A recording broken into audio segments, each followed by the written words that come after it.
A brutal slap at my birthday party was supposed to be my husband's final act of control, but my sudden laughter signaled the end of his family's dynasty. They thought I was a victim, unaware I'd already sent the evidence to the FBI. Before continuing, write where you are from or what time it is. The heavy, gold-embossed envelope sat on the marble counter, a pristine white trap waiting to be sprung. I didn't open it because I already knew what it said, just like I knew the exact temperature of the champagne my mother-in-law would insist on tonight.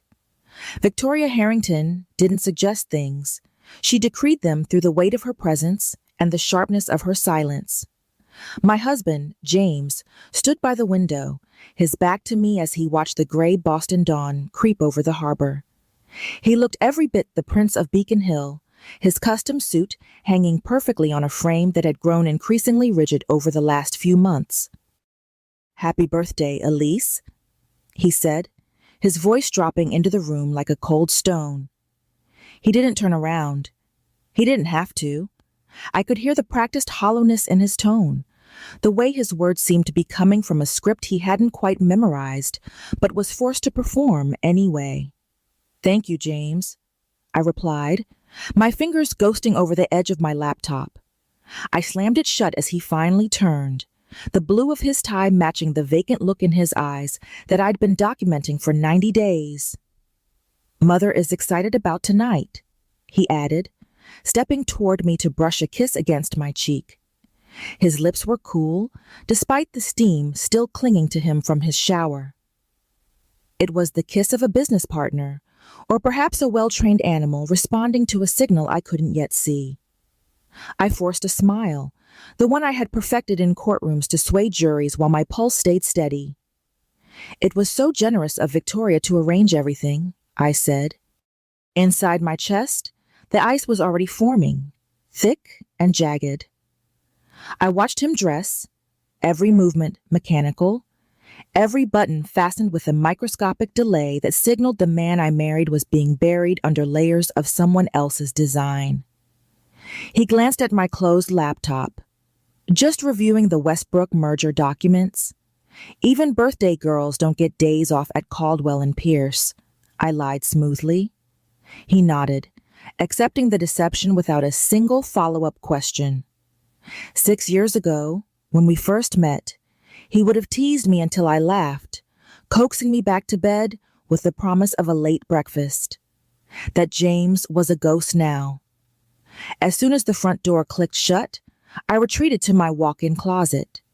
It was the only place in our 4-story brownstone where the red lights of the surveillance system didn't reach.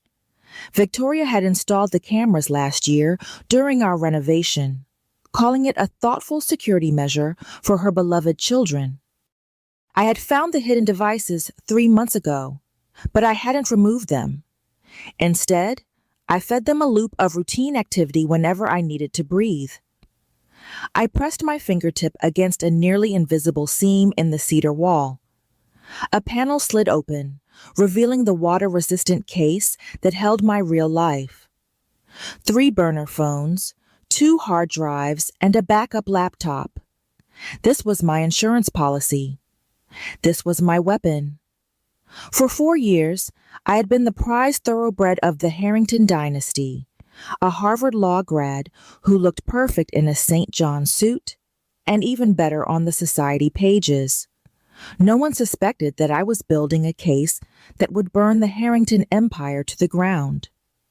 It had started with small things, discrepancies in family business documents, numbers that didn't add up. Then came the change in James. He started returning from meetings with his cousin William or his mother looking catatonic. His behavior altered like a radio being tuned to a different frequency. I extracted a micro SD card and inserted it into my secure phone. The files were a map of corruption, bank transfers to offshore accounts, recordings of family meetings where they spoke openly about conditioning James, and evidence of bribes to federal officials. My thumb scrolled to a new photo taken yesterday. Thomas Whitley, James's childhood therapist, was meeting Victoria at her Back Bay home. The ledgers showed he was being paid $30,000 monthly from a Harrington shell company for something called behavioral maintenance. I checked my watch. 7:15 a.m.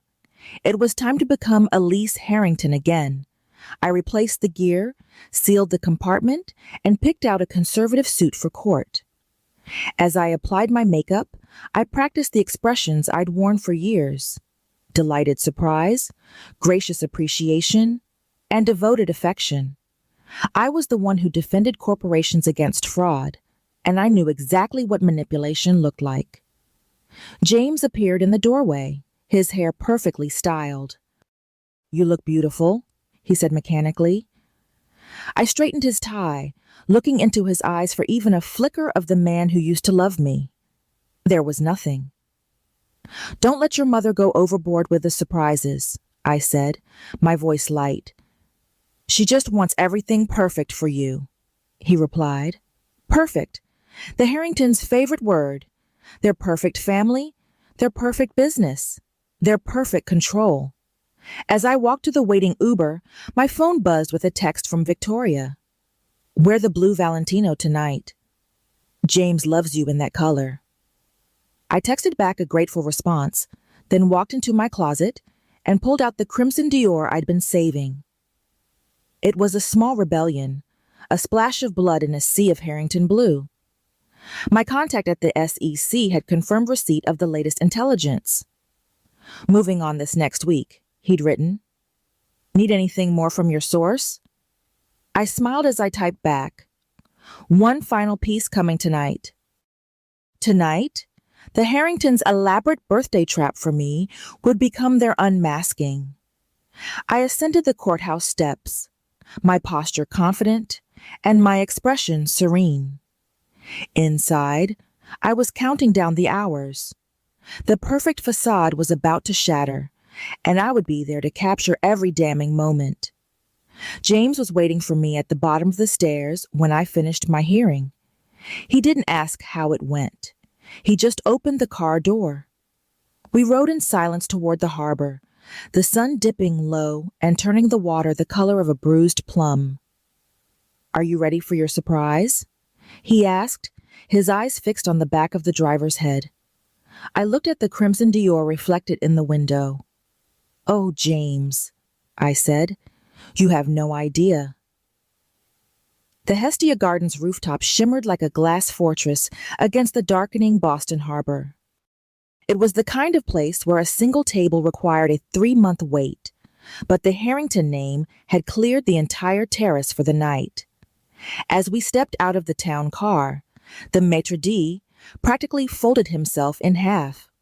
"Mrs. Harrington, welcome," he said, looking at me with a reverence I hadn't earned. "Mrs. Victoria has been asking for you." "I'm sure she has," I murmured, taking James's arm.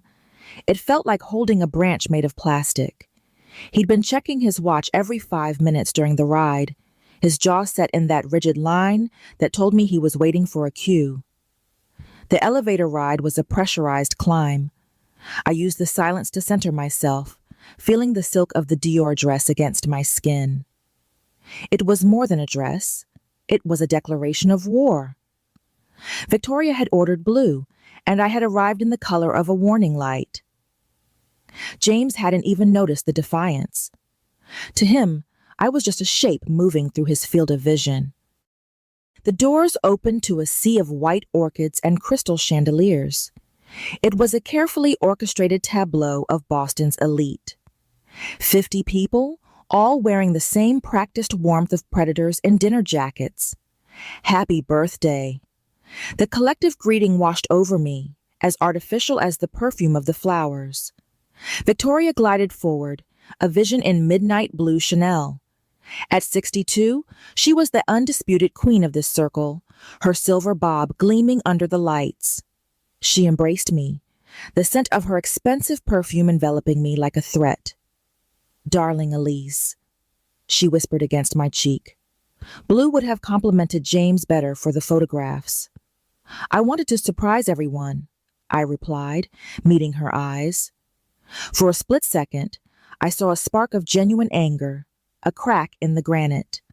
She recovered instantly, linking her arm through mine to parade me through the room. She pointed out the guests like she was checking off a list of assets. The police commissioner, 2 state senators, a federal judge, and 3 university presidents. Not a single person on the list was my friend. Not one of my law partners was invited. No one from my life before James was allowed in this room. This was a sanitization, a way to ensure that if I disappeared into the Harrington machinery tonight, there would be no one to ask where the real Elise had gone. Champagne? Birthday girl? William Harrington, James's cousin and the family's legal fixer, appeared with 2 flutes. "Thank you, Will," I said, taking the glass but not drinking. His eyes darted toward the entrance. I followed his gaze and saw a silver-haired man in a charcoal suit being escorted in. Thomas Whitley, the behavioral consultant, the man who was paid $30,000 a month to keep my husband hollow. I drifted closer to where Will and Whitley were standing, pretending to admire a floral arrangement. "The timeline requires acceleration," Will was saying, his voice hushed but urgent. "The trustees won't extend the deadline again." "Pushing the protocol risks instability," Whitley replied. "The conditioning requires more time for a permanent set." "We don't have that luxury," Will snapped. "The contractual obligations are clear.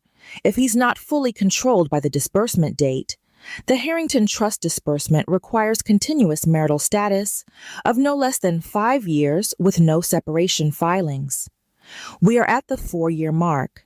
They noticed me and pivoted with the grace of professional liars. "Mrs. Harrington," Whitley said, his eyes assessing me with clinical detachment. "You look radiant." "Thank you, doctor. James mentioned you might attend. It's been what, 15 years since you worked with him?" His smile didn't move his eyes. "On and off. The Harringtons are more like family than clients." "How fortunate for everyone," I said. I noticed the slight tremor in his hand. He was nervous. "Good." I spent the next hour playing the role of the devoted wife, moving through the crowd while my mind mapped every exit and every camera.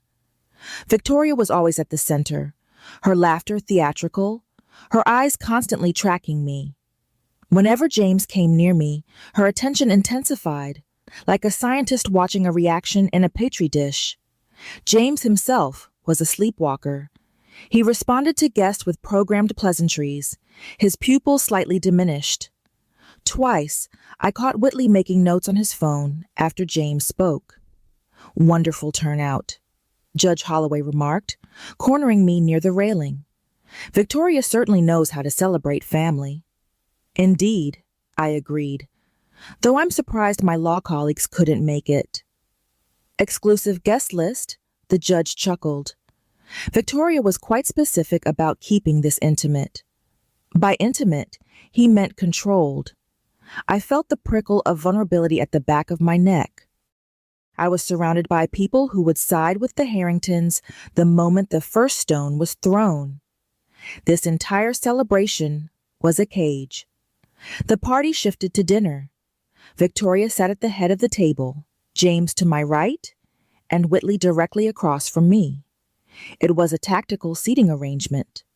"Before we dine, a toast to my beloved daughter-in-law," Victoria said, standing and commanding the room. 5 years ago, James brought home this brilliant attorney, and I knew she was special. She looked at me, her eyes warm on the surface but glacial beneath. "Elise has become everything the Harrington family values: loyal, discreet, and committed to our legacy." The room murmured its approval. I smiled back, translating her message in my head. "We own you." To Elise, Victoria raised her glass. "May this year be transformative." The word hung in the air like a threat. As the servers brought out the first course, Victoria walked behind my chair. She rested her hands on my shoulders, her manicured nails digging in slightly. It looked maternal to the guests. But to me, it was the grip of a predator. "Such a perfect evening," she whispered in my ear, and after dinner, a very special announcement about the family's future.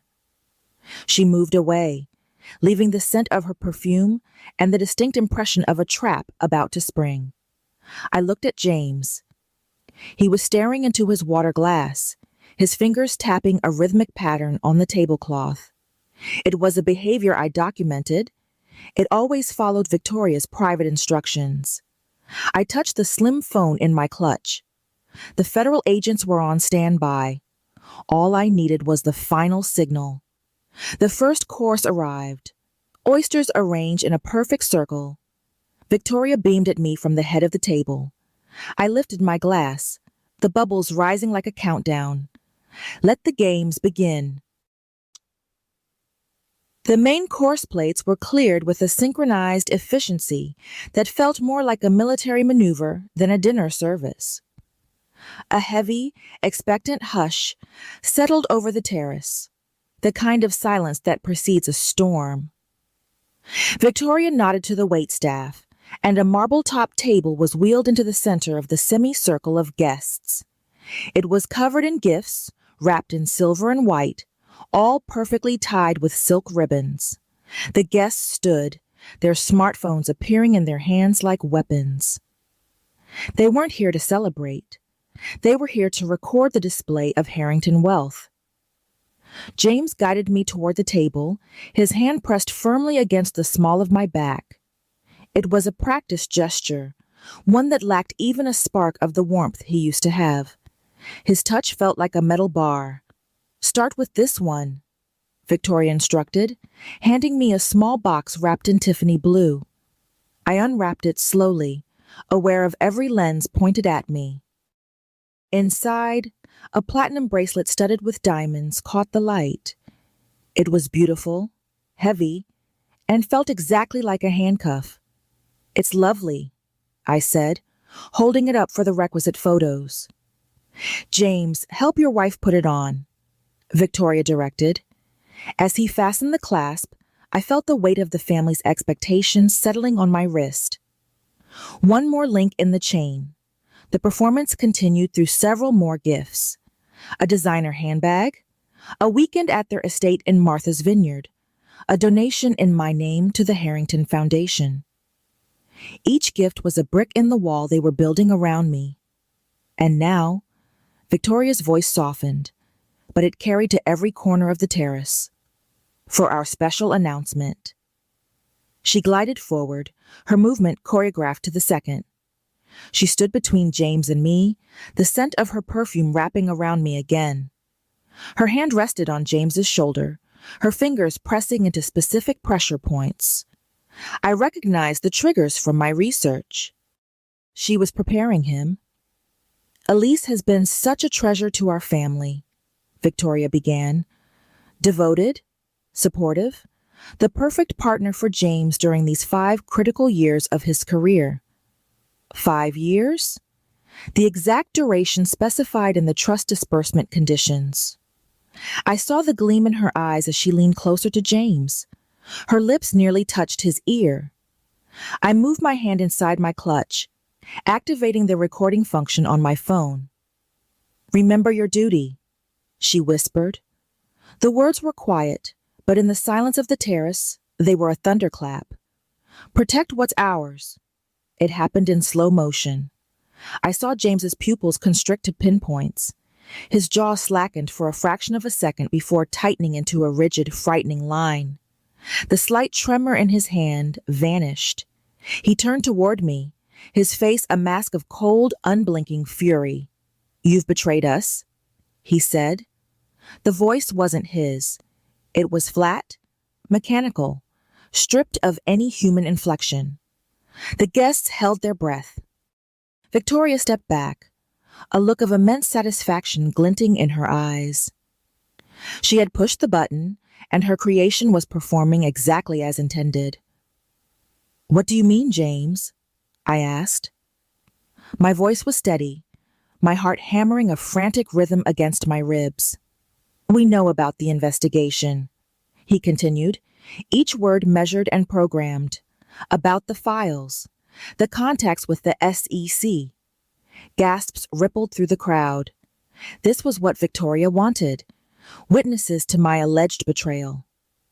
She was creating a narrative of the treacherous wife before the federal case could even break. She wanted to destroy my reputation before I could destroy her empire. But I hadn't anticipated the physical escalation. James's arm moved with a speed that blurred the light from the chandeliers. The sound of the slap echoed across the terrace like a gunshot. The impact was so violent, it knocked me sideways, my hips slamming into the marble gift table before I crashed to the floor. Silence followed.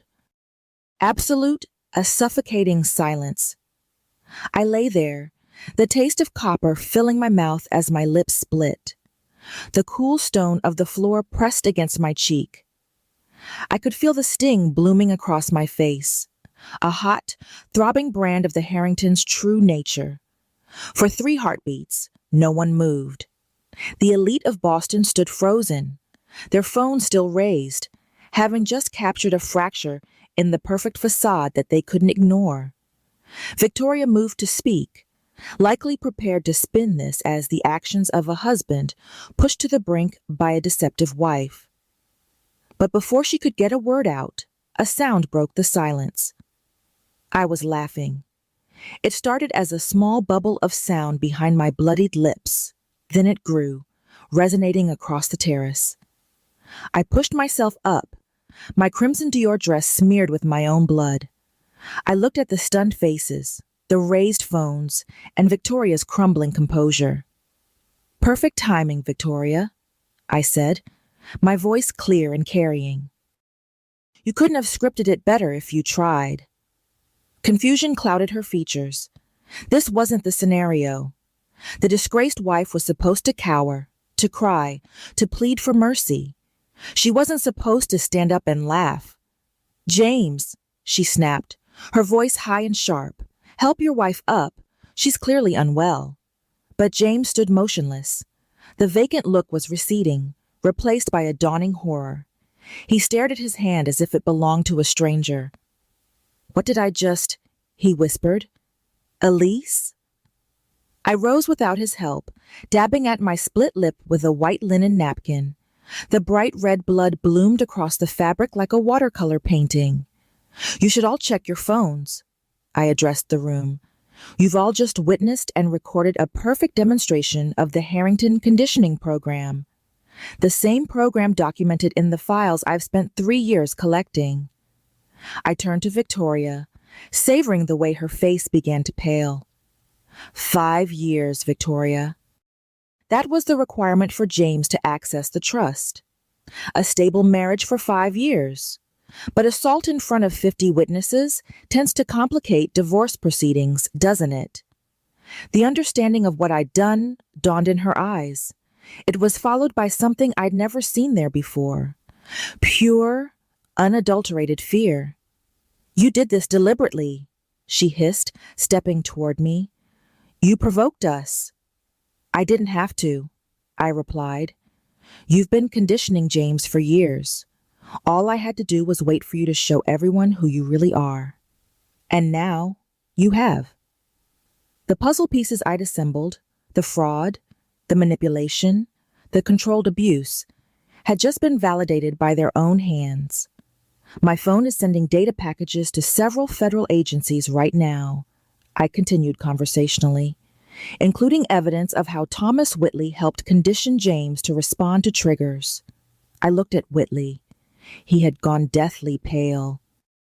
The first chime of a news alert sounded from a phone in the back of the semicircle. Then another. Then a chorus of them. My dead man switch had activated the moment the phone registered the impact of the assault. Victoria's empire wasn't just cracking. It was imploding in real time. The terrace was no longer a party. It was a crime scene in the making. The rhythmic chiming of news alerts created a digital funeral dirge for the Harrington legacy. People who had spent their lives seeking Victoria's favor were now stepping back, their eyes glued to their screens as the first wave of headlines broke. Victoria stood frozen, her phone buzzing in her clutch. She didn't need to look at it to know the walls were closing in.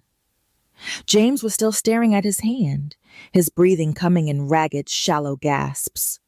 The programming was breaking, and the man underneath was drowning in the realization of what he'd been forced to do. Elise, I didn't mean to. I don't know why His voice cracked, genuine emotion finally breaking through the ice. I know you didn't, I said softly. That's the whole point, James. I turned back to the audience, the elite of the city who had been the Harringtons' shield for decades. The blood on my lip gave me a strange, terrible authority. For those checking your phones, yes, that alert is about the Harrington family, I confirmed. My courtroom voice was back, steady and resonant. What you've just witnessed is the culmination of a 3-year investigation into one of the most sophisticated criminal enterprises in this city. Judge Holloway's face was ashen. Senator Prescott was already moving toward the elevator, trying to vanish before the fallout reached him. I locked eyes with them both. Don't leave yet, Senator, I called out. My evidence includes the payments made to your shell companies last November. You're part of the record now. He stopped in his tracks, his face turning a sickly shade of gray. The Harrington Foundation has laundered approximately $340 million through its programs, I continued, diverting funds intended for schools into accounts in the Cayman Islands. Victoria's composure was gone. Her hand clutched at her diamond necklace as if it were choking her. You have no proof, she shrieked, her voice echoing off the glass walls. But her eyes darted to Thomas Whitley. He was inching toward the exit, his clinical detachment replaced by a frantic need for self-preservation. Dr. Whitley, would you like to explain Project Sentinel? I asked. The behavioral modification program you've been running on James since he was 12? Whitley froze. 50 pairs of eyes turned to him. That's privileged information, he stammered. Is it? I raised an eyebrow. Is that what you call conditioning a child to respond to physical and verbal triggers? Programming a man to override his own will so his mother can keep control of a fortune? I gestured to James, who had sunk into a chair, his face buried in his hands. Would you like to explain the $30,000 monthly payments for behavioral maintenance? I turned back to the room. My evidence package, which is now at the SEC, the FBI, and the Boston Globe, contains over 2,000 documents, fraud, tax evasion, market manipulation, and most importantly, the systematic abuse of James Harrington. William Harrington stepped forward, trying to use his authoritative legal tone. These are wild accusations from a disgruntled wife. If there were any truth to them. The Westlake acquisition, Will, I interrupted. Insider trading based on information obtained through blackmailing a federal official. I have the original communications. I have the trading patterns. Will's confident expression faltered. He looked at Victoria, then at the exit, then at his own hands. The legal fixer was out of fixes. I continued relentlessly. The charitable donation to the Children's Hospital last year, 87% of those funds were redirected through 3 foundations before landing in an account in Zurich. I met Victoria's gaze. Account number 8, 947721-3, 344-12. Opened under the name Helen Marin, your mother's maiden name. The specificity of the details silenced the room. People began to realize that I wasn't just a scorned wife making a scene. I was the person who had spent every night for years digging their graves. Victoria tried one last move. Elise has been under tremendous pressure, she told the crowd, her voice trembling. We've been worried about her mental health for months. Shall we discuss the cameras you installed in my house? I countered. or the sedatives you had put in my tea. I've had blood tests documenting those drugs for months. A new murmur rippled through the guests. Many of the women in this circle had experienced their own versions of this gaslighting. They knew the look of a woman being told she was crazy while being methodically destroyed. For the first time, the tide of empathy shifted. I turned back to Whitley. Dr. Whitley has a choice tonight. The federal agents who received my files will be very interested in his records. However, I'm prepared to recommend immunity in exchange for his full testimony. Whitley's eyes widened. The lifeline was there, and he was a man who knew when to jump ship.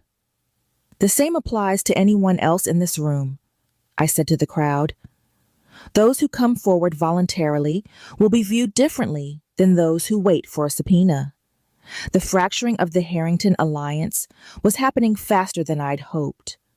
Groups were forming, whispered conversations indicating that the tectonic plates of Boston power were shifting. James looked up at me. "How long have you known?" he asked, his voice barely a whisper. 3 years, I replied. At first I thought you were just changing. Then I saw the vacancies. Then I found the payment records. "I never wanted to hurt you," he said, and for the first time in years, I believed him. "I know," I said. "That's why I'm doing this, James. You weren't the only victim." Victoria saw her control vanishing and made a final desperate lung. "This is absurd." "James, tell them." But James was looking at the blood on my lip, a terrible recognition dawning as his memories began to tear through the conditioning. "You did this to me," he said to his mother. "All those sessions, the programs every summer. This isn't the first time you've made me do something like this, is it?" He couldn't finish the sentence. The elevator doors opened, and 2 men in suits stepped out. They surveyed the chaos with professional detachment. "Perfect timing," I said. "Gentlemen, I believe several people here are ready to make statements. The Harrington Empire was no longer a fortress. It was a ruin, and the fire was just starting to spread. The FBI agents moved with the cold efficiency of a cleanup crew. Agent Rivera, a man I'd been leaking data to for months, gave me a sharp, nearly invisible nod before approaching Victoria. The crowd of Boston's elite was already trying to melt into the shadows, but the agents were securing the exits. "Mrs. Harrington, we have a warrant for all electronic devices and documents in your possession," Rivera stated. He held out the paperwork with the kind of indifference that hurts more than anger. Victoria's hand shook as she took the document. Her eyes scanned the pages, looking for the loophole that had always been there before. But I had spent 3 years closing every one of them. She turned to William, but her fixer was already 10 feet away, speaking quietly to the other agent. He wasn't fixing anything for her anymore. He was saving himself. "This is a misunderstanding," she insisted, her voice losing its edge. "Do you know who I am?" "We know exactly who you are, Mrs. Harrington," Rivera replied. "That's why there are 10 more of us downstairs." Around us, the party was a wreck. Servers stood with untouched champagne, their faces blank with shock. Headlines were now screaming from every phone on the terrace. Harrington family under federal investigation. Psychological manipulation allegations rock empire. The Boston Globe had gone live with the first set of documents I'd sent. Victoria made one last attempt. She raised her voice, trying to command the scattering guests. "This is a family dispute, a tragic misrepresentation. I'm sure we can count on our friends." "Victoria," the police commissioner interrupted, cutting her off with a look of pure coldness. "I think it's best if we speak through counsel." The abandonment was total. The people who had protected the Harringtons for decades were now calculating their own exposure. James had collapsed back into his chair, his breathing ragged. The walls in his mind were coming down, and the flood of suppressed memories was clearly overwhelming him. The lake house, he muttered, his eyes unfocused. The sessions with Whitley. The headaches whenever I tried to say no. I knelt beside him, keeping a safe distance. James, the conditioning is breaking. It's going to be painful. I hurt you, he whispered, looking at the blood on my lip. The horror on his face was the first real thing I'd seen from him in years. I would never. But I did. I know it wasn't you, I said. Victoria's command activated a response you didn't choose.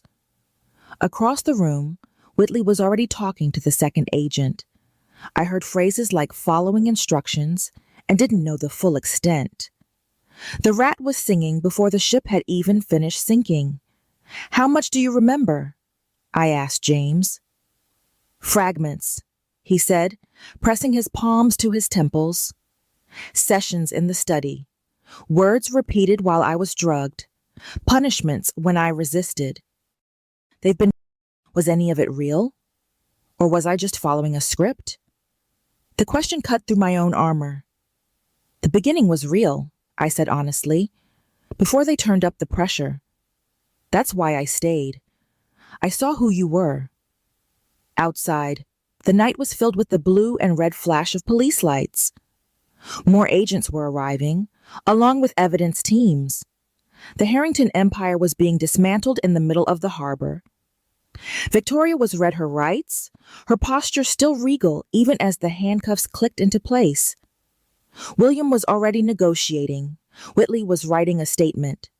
I stood at the center of the ruins, my mission complete, but the cost was etched into the man standing in front of me. I can help you understand what they did, I told James. I have all the records of the triggers. It might help you find your way back. Why would you help me? He asked, touching his own face as if he didn't recognize it. After what I did? Because I know the difference between the puppet and the puppeteer, I said. The elevator doors opened again, and as Victoria was led away, she didn't look back.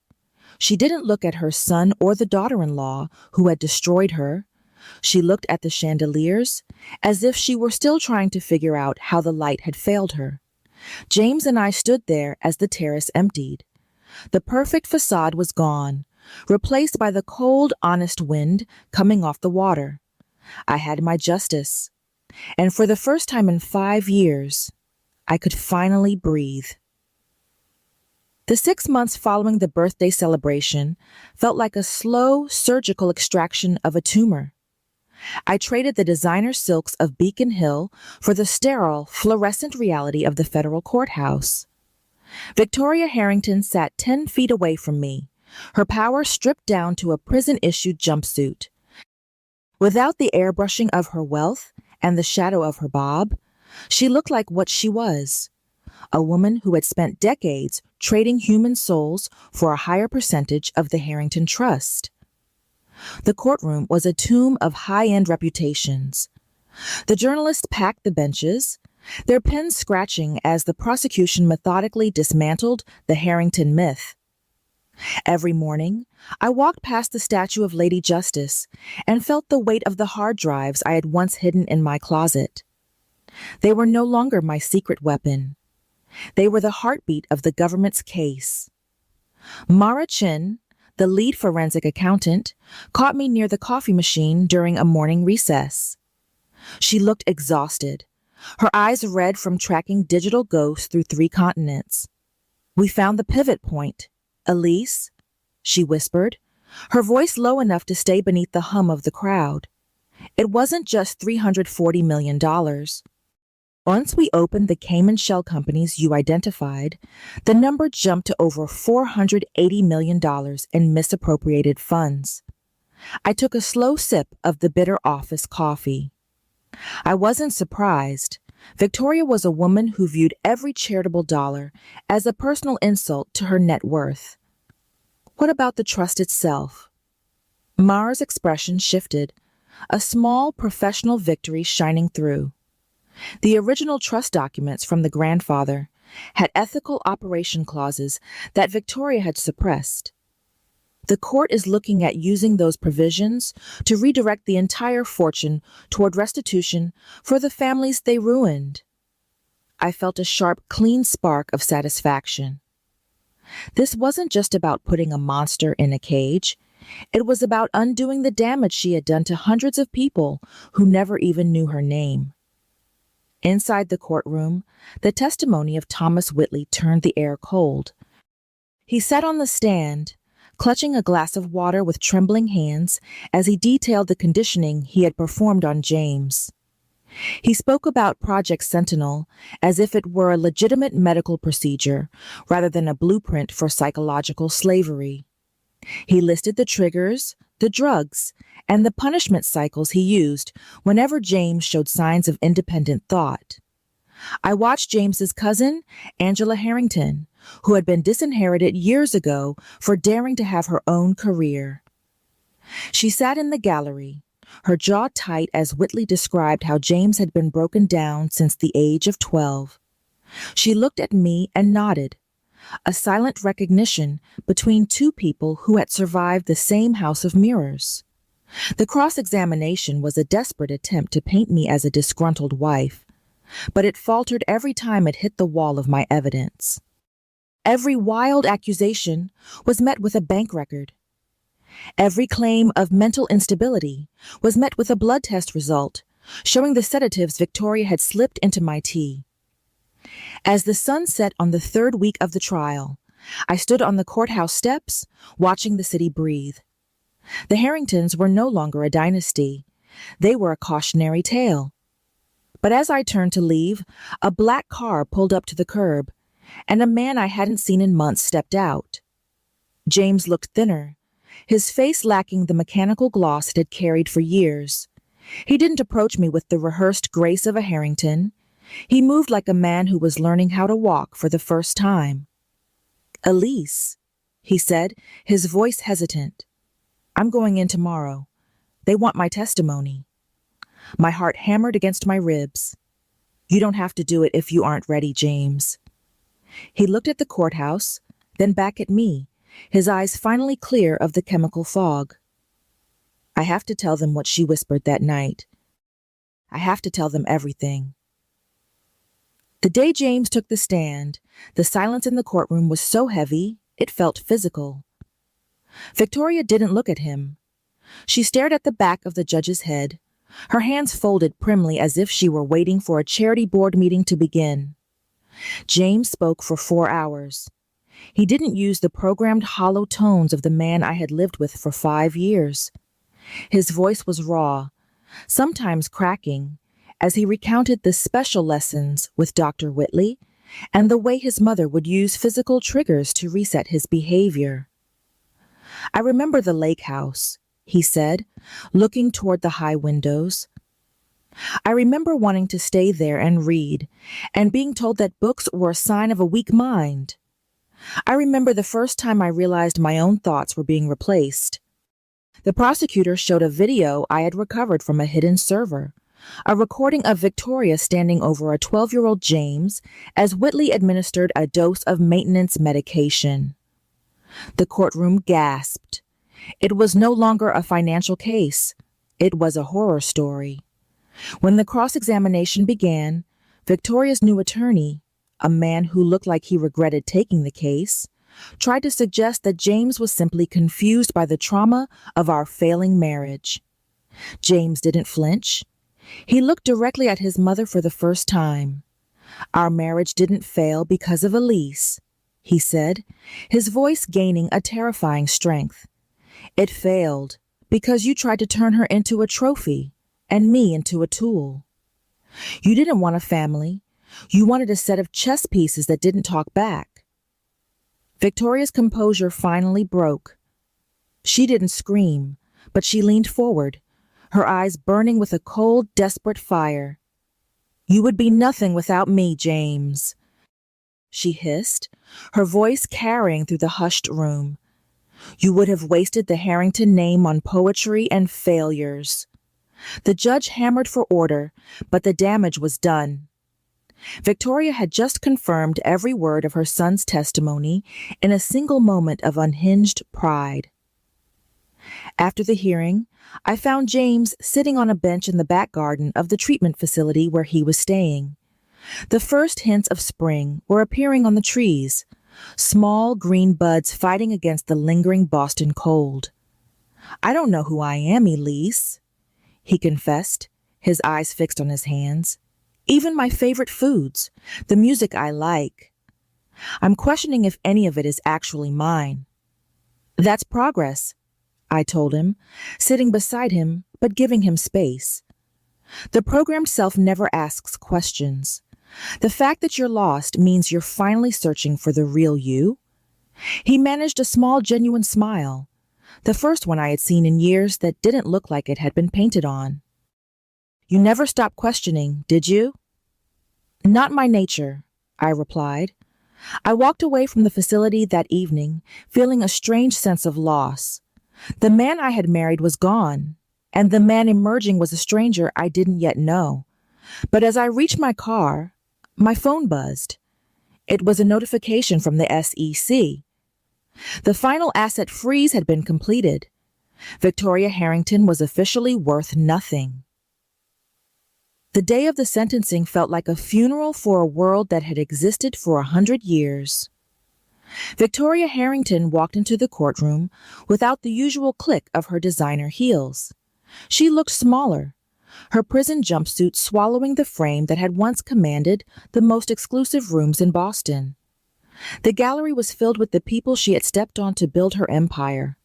There were former employees, distant relatives she had crushed, and the families of those whose trust funds she had quietly bled dry.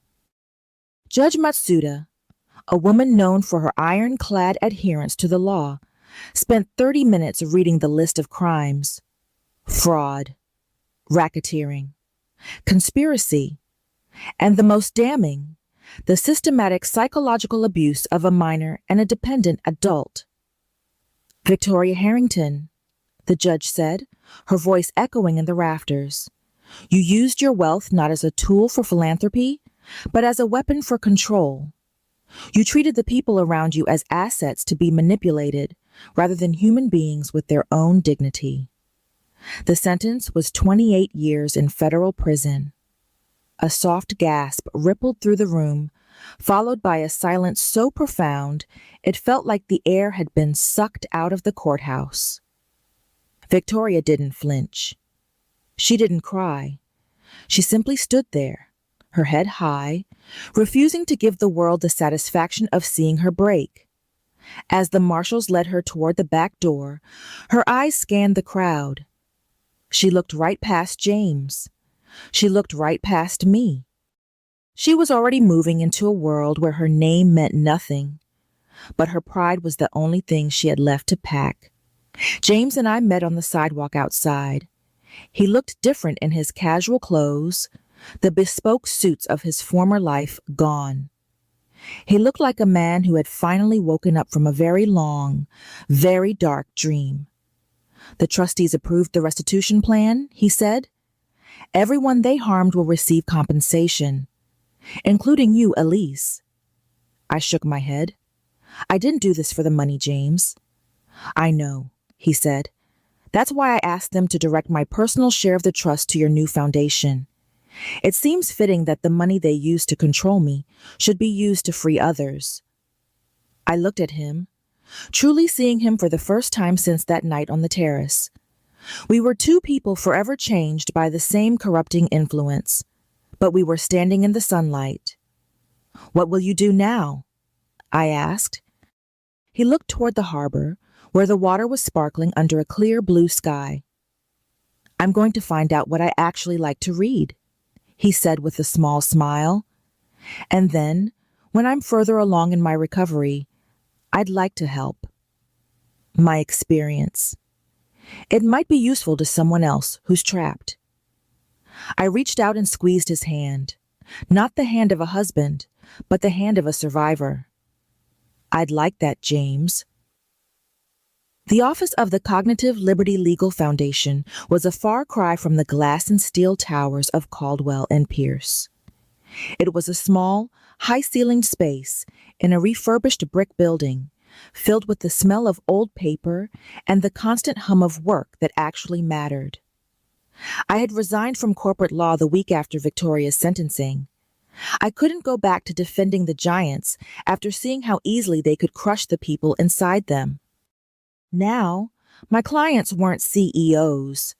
They were whistleblowers, victims of coercive control, and people like James who had been programmed to forget their own names. My former mentor from the firm stopped by for coffee one afternoon, looking around at the stacks of case files. "You've essentially created a new practice area, Elise," he remarked, leaning against a desk, psychological freedom as a legal right. "It's a growth industry," I said, not looking up from a motion I was drafting. The Harrington saga had become the cornerstone of a new set of laws, protecting people from the kind of systematic manipulation Victoria had perfected. We were working with law enforcement and therapists to recognize the signs before the slap ever happened. James visited the office once a month. He was studying literature at a small college outside the city, living a life that was quiet, independent, and entirely his own. We didn't talk about the marriage. That was a structure built by someone else, on a foundation of lies. But we talked about the future. On a cold Tuesday in November, I received a letter from the prison. It wasn't an apology. It was a single sheet of paper with Victoria's elegant, sharp handwriting. "You think you've won," it read, "but a Harrington always knows the value of a long game." I didn't burn it. I didn't hide it. I pinned it to the corkboard in my office, right next to the photograph of the day the foundation opened. It was a reminder that justice isn't a single event. It's a choice you make every morning to keep building something real. I looked out the window at the Boston skyline. The Harrington name was fading, replaced by the stories of the people they had tried to silence. I picked up my pen and went back to work. Victoria might have known the long game, but I was the one who had finally changed the rules. The perfect facade was gone, and in its place was something much better: the truth. And for the first time in my life, that was enough. If this story resonated with you, leave a like and consider subscribing. You can also drop any comment below, even just one word. Maybe tell me where you're watching from, or what time it is right now. Sometimes one word is enough to say you were here